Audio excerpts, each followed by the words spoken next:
And, when I tell people that I had my Akashic Records read, some people know what they are, but a lot of people are like, huh? But they're very interested. So tell us what they are, how you got into them, how you read them, open them for people. The stage is yours.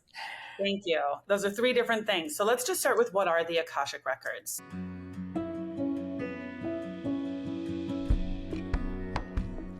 Hello, and welcome to another episode of Pay Attention. I am very grateful that you're here today because today I'm going to put on my spiritual hat. It was really where I started on this journey so long ago. I had walked into a Barnes & Noble on a business trip after I'd hit that low point, and there was a book on the counter by Cheryl Richardson, Stand Up for Your Life. And I opened it, and in it, it said, when you ask the universe for help, be ready because it will respond and it could rock your world. And the right people, events, and situations will come up when you need them, this divine timing. And that's a lot of what happened for me. So today I have a really amazing and special guest because one of the things that's really kind of dear to my heart, yet also kind of out there for people is the idea of the soul and how that soul plays a part in your life. In Buddhism, I practiced, as I said, for 5 years. They believe that we've had many, many lifetimes and that we take this karmic debt from lifetime to lifetime. There's the idea that we've made agreements, the soul agreements from lifetime to lifetime, what we're planning to do in this life. And so instead of stumbling through this, I'm going to introduce my guest, Jennifer ALLY Kern, who is all about the Akashic Records, and I'm going to let her tell you more about it. Welcome, ALLY. Thank you so much for being here. Yes, thank you for having me. I'm excited to be here, Holly. Yeah, so ALLY and I met by chance about 6 months ago, and as I believe, and maybe as you know I believe, I don't think anything happens by chance. And we've been talking, and she's been telling me about the Akashic Records. And I actually had her read my records last week, which was amazing, right before a major conference that I went to. But before we get into that, what is the ALLY? What is the capital letter ALLY there? Okay, so my name is Jennifer ALLY Kern, and I go by one or the other or both. And it wasn't until later in my adult years that I realized that I spelled it like ally. Yeah, so it was already sort of like in my soul's patterning. Yeah. To be showing up in the world that way. So I love it. I love it. Thank you. And when I tell people that I had my Akashic Records read, some people know what they are, but a lot of people are like, huh? But they're very interested. So tell us what they are, how you got into them, how you read them, open them for people. The stage is yours. Thank you. Those are three different things. So let's just start with what are the Akashic Records. Okay. The Akashic Records are essentially considered to be like a spiritual library. Okay. I think about it as a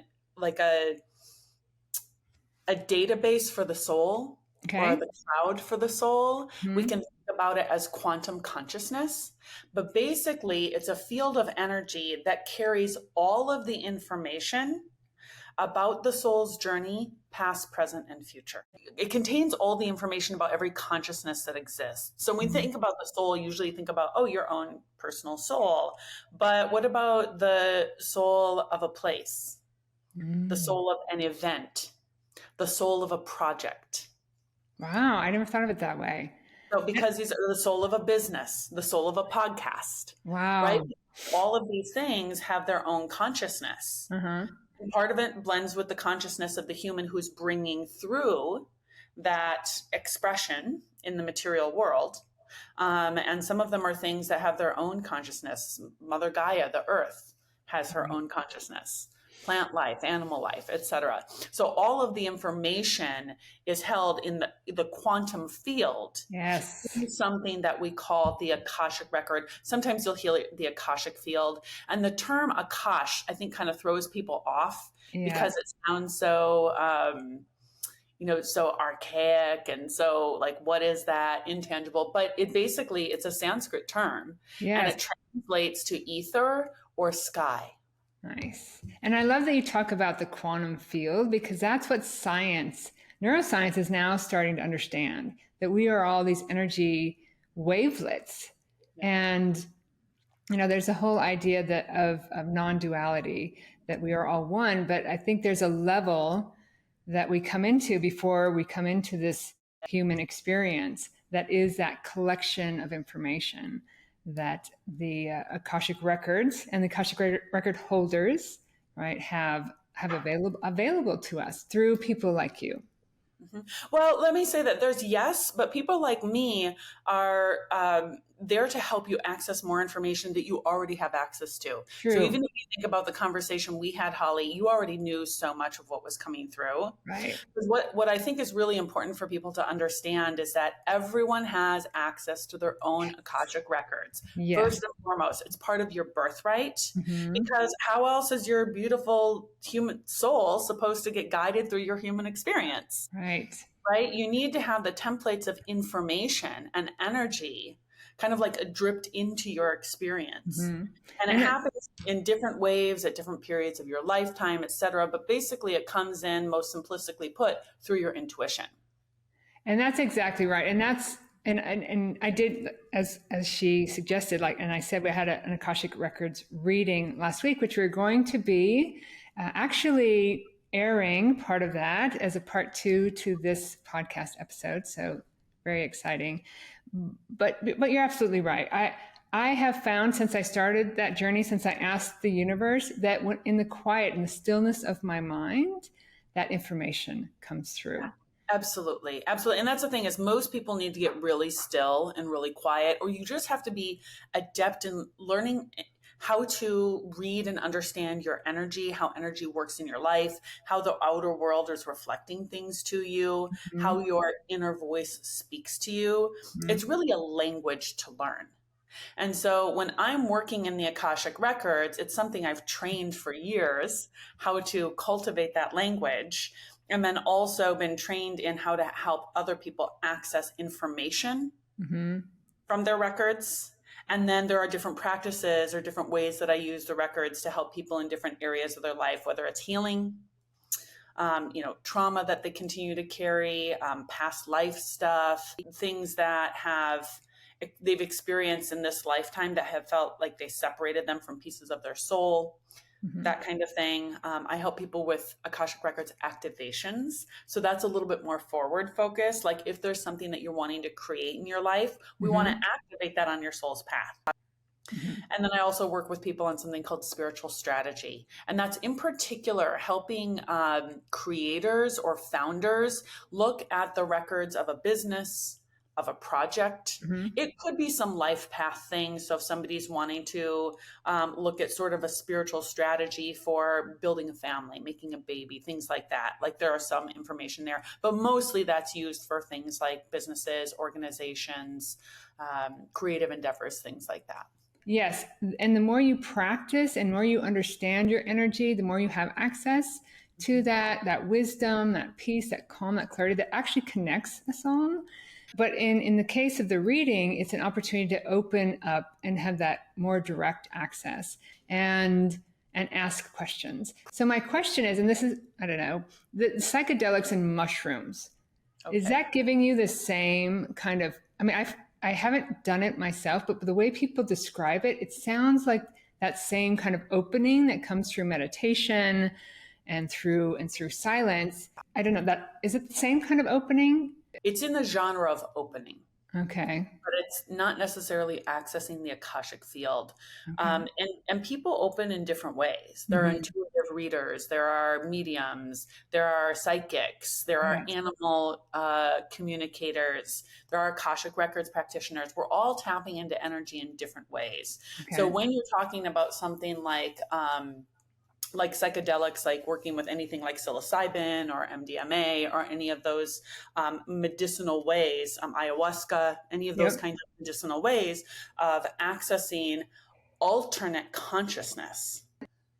Part of what it does is it thins the veil. It takes some of your ego stuff out of it. Yeah. But whatever's happening in your brain, it also kind of blends a lot of the ways that the neurological circuits speak to each other. Okay. So usually there's certain compartmentalization that we need for order in order to interpret the material world. But when you go into the spiritual world, you don't need it like that. And so these medicines, when they're used appropriately and when they're well guided, can actually help to shift the brain functioning so that you're able to interpret spiritual data with greater accessibility. That's the way I look at it. Okay. So it's similar, but it's obviously not the same, right? Because you're altered. Your mind is altered. Exactly. Yeah. So when I open the Akashic Records, I'm not in an altered state. Right. You're very clear. I shift my attunement. So my brain attunement goes into a different space, but you didn't even you hear different words that I use, but not, my voice didn't really change. You know, some people, like, they really have a change of their whole demeanor when they're channeling. That's not what this is. And most Akashic practitioners that I know, they don't have that. It's just you're tuning into a different level of information or different bandwidth of information and then pulling that information in whatever ways it moves best through you. Channeling. Thank you. That's the word I was looking for. And at one point in the reading that we had together, you said, okay, this is Jennifer talking now, just to answer a question that I had. There was no kind of noticeable change in your voice, but you had to tell me. And then you're like, okay, I'm going back now. So I notice in myself as the words that come through me, sometimes I'm like, I would never say it like that. Yes. Funny words sometimes, or funny. Cockamamie was one of them. Yeah. I'm like, did you say cockamamie? They said cockamamie. So when you're hearing the record keepers, that's who you're hearing. And is it one voice you hear, or is it just a knowing that comes in? When the information comes in, so you think about it sort of like comes in on a vertical. When we're getting information from the material world, things come in horizontally. So light comes in through your eyes and tells you where things are at in the room. That light carries the information. It goes through the rods and cones and the different circuits, and then to the visual cortex that interprets it. Same thing with sound. Sound comes in horizontally, right? Smell, taste, touch, right? When it comes to spiritual data, it's coming in vertically. So it's coming in through the crown chakra, and it comes in through spiritual light energy. Now that light gets captured by the pineal gland. I've heard of that. The pineal gland has rods and cones, and it sends the information to the different cortices of the brain to decode it or interpret it. So it can be, you hear from the work we did together, Holly, I get a lot of visual. They're showing me this. When I say they, it is your spiritual guides, the lords of the Akashic Records, the record keepers. They're called different names, but basically they're illumined beings that are there for the protection of your records and to help guide the information. Okay? So for me, I get a lot of it visual.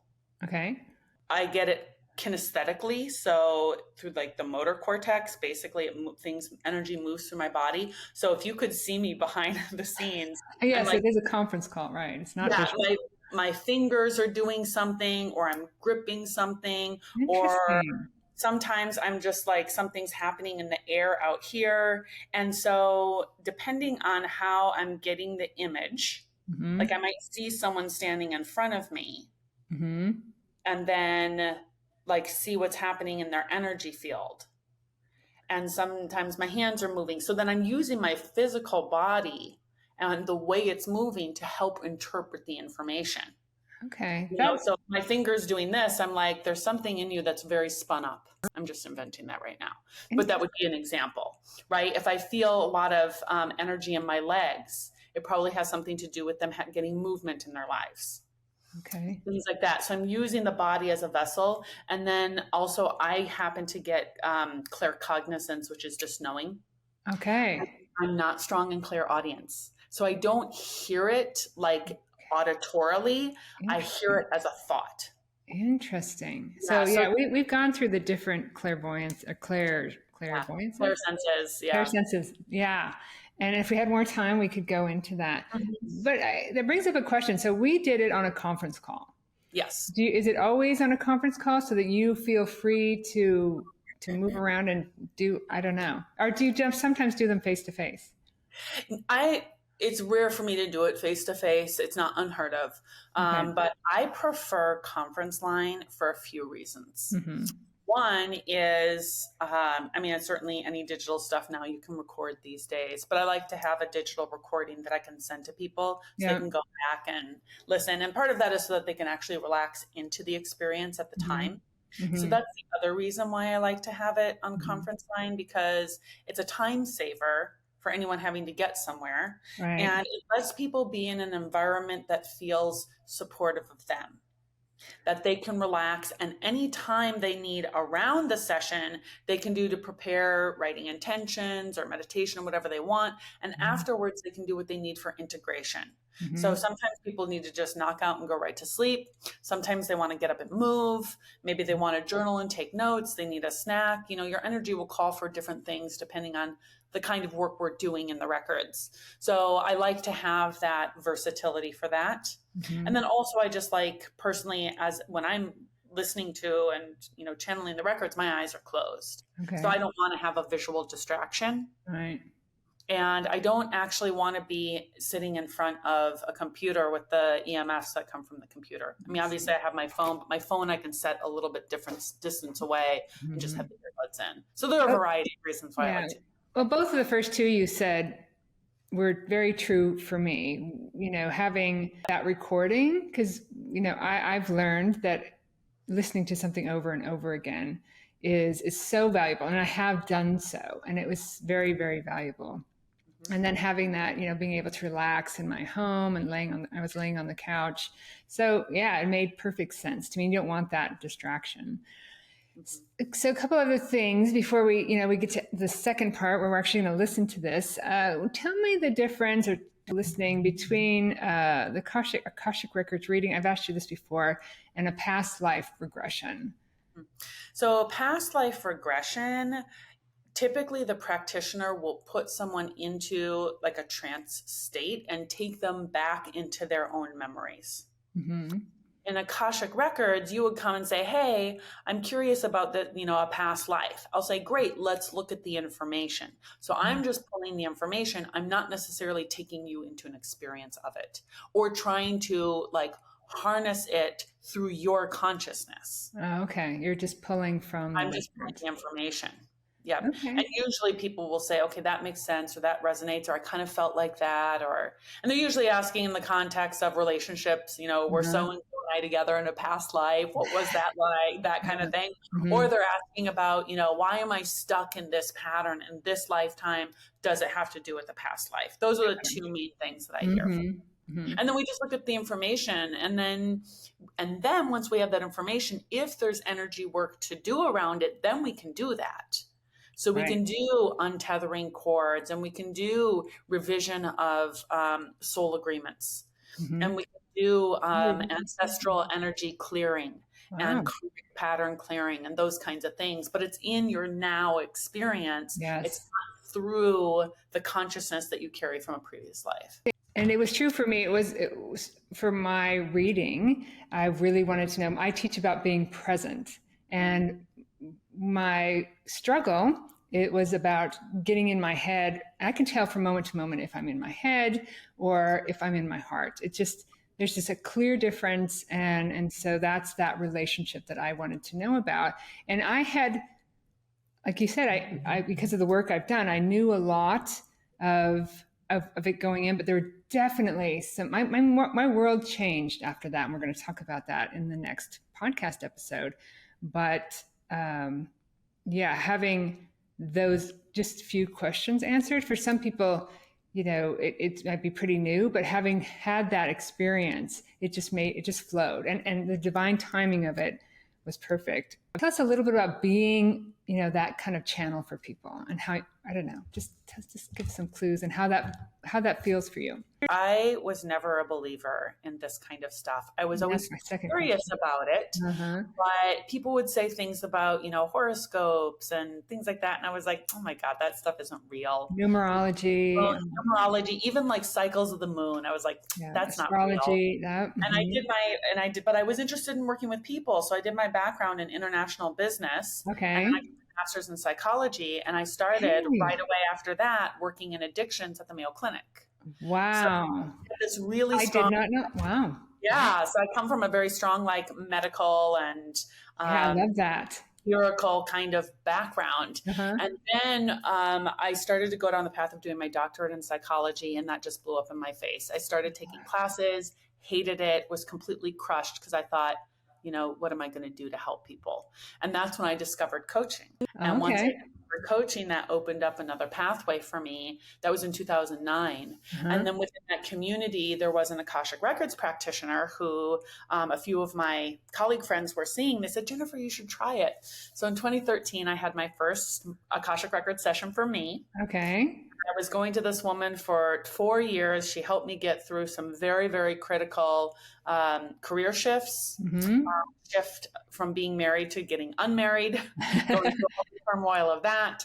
And then in 2017, she said, Jennifer, I'm going to start training people to access the records. Are you interested? And I said, absolutely. Divine timing, right? Oh my gosh. To work with her and became essentially a certified master Akashic Records practitioner. And then in 2019 is when I had women starting to come to me to ask me to train them in the records. Wow. And my first response was, well, I don't do that.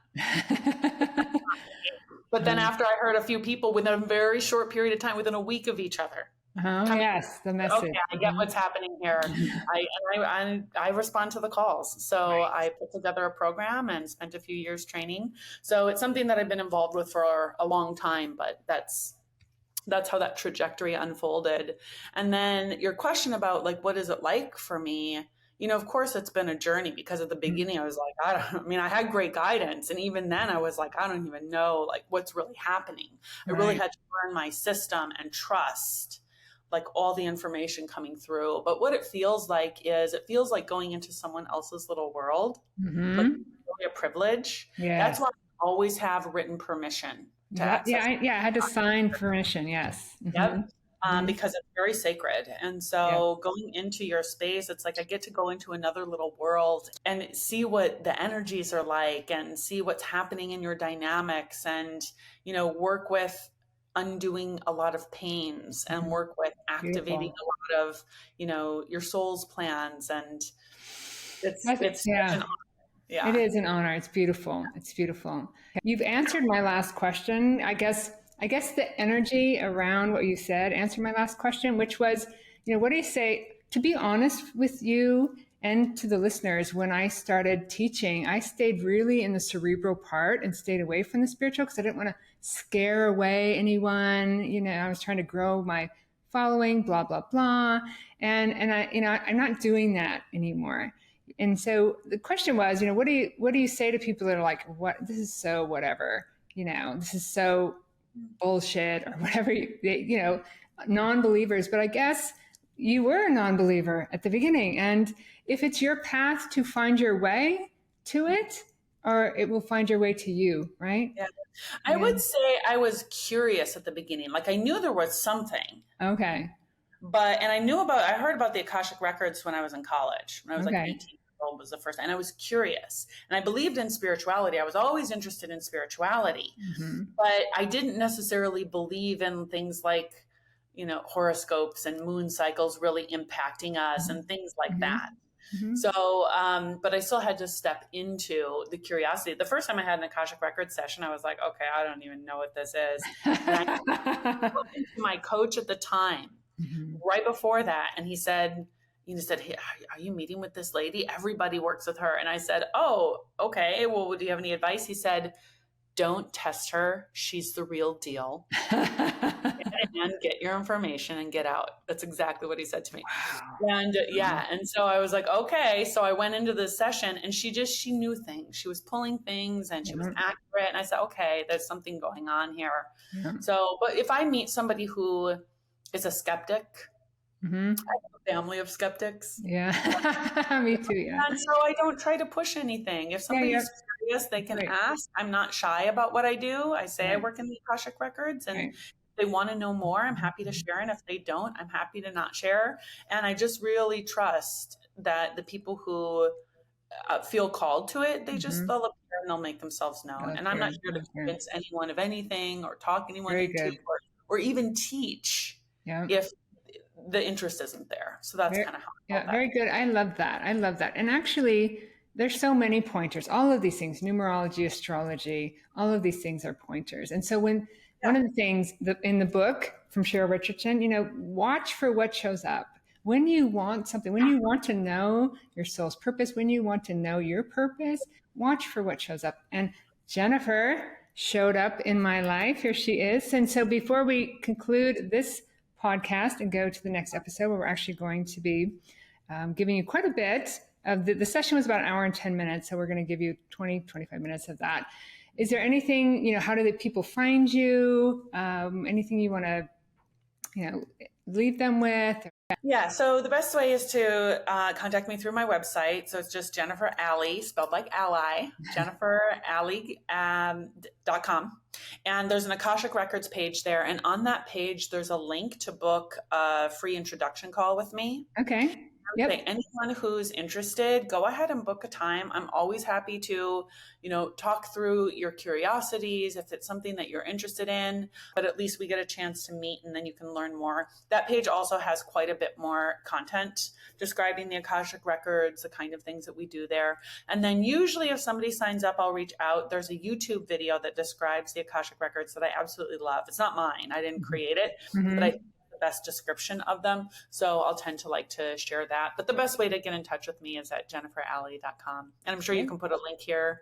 Yeah, there'll be a link in the description. So you'll And usually I ask if there's something you want to leave us with, but since we're going on to episode 2, thank you so much for being here today. And even in the beginning of this podcast, I always seem to be in my head a little bit and then it just flows. So thank you. And stay tuned for part 2 of the Akashic Records reading with Jennifer ALLY. Thank you, Jennifer. And thank you, listeners, for being here for another episode of Pay Attention.